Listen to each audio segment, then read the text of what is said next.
Պարոն Կարապետյան, ձեր այն հայտարարությունը, որ իշխանության վերընտրվելու դեպքում անխուսափելի է, որ 300,000 ադրբեջանցիներ կարող են վերադառնալ եւ բնակություն հաստատել Հայաստանում, իշխանությունը Նիկոլ Փաշինյանը այսպես է արձագանքում, ես մեջբերեմ ձեր թույլտվությամբ, նա դեռ տասնամյակով շարունակ չի կարողանալու հեռանալ Հայաստանի Հանրապետությունից, խոսքը ձեզ է ուղղված, նա պիտի գտնվի քրեակատարողական հիմնարկում որպես լրտես, ձեր մեկնաբանությունը։ Սկսեմ վերջից,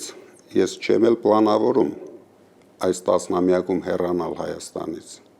Ես պլանավորել եմ աշխատել հայ ժողովրդի համար։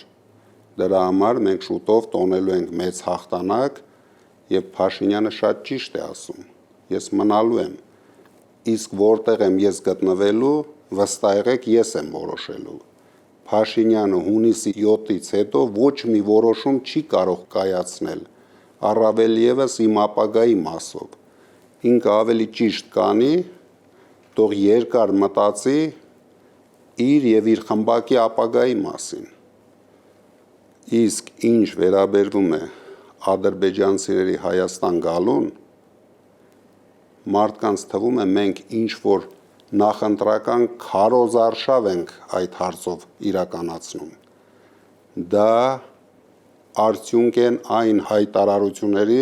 որ մենք ամեն օր լսում ենք Ալիևից եւ իր օգնականերից։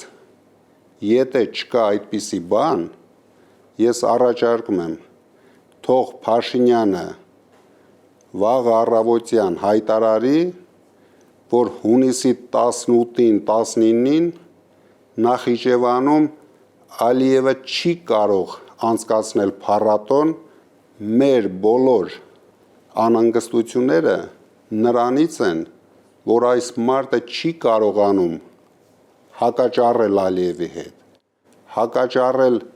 Ադրբեջանի մոտեցումների հետ, հակաճառել բոլոր այն վտանգավոր հայտարարությունների դեմ, որ արվում են մեր երկրի եւ մեր ժողովրդի հասցեին։ Դրա մասին ենք մենք խոսում։ Մենք դա չենք օգտագործում ձայներ հավաքելու համար, բայց մենք պարտավոր ենք ամեն օր թմկարել մեր անհանգստությունները, քանի որ տեսնում ենք թույլ եւ ամեն օր թուլացվող կառավարություն, դա ուղղակի վտանգ է մեր երկրի համար։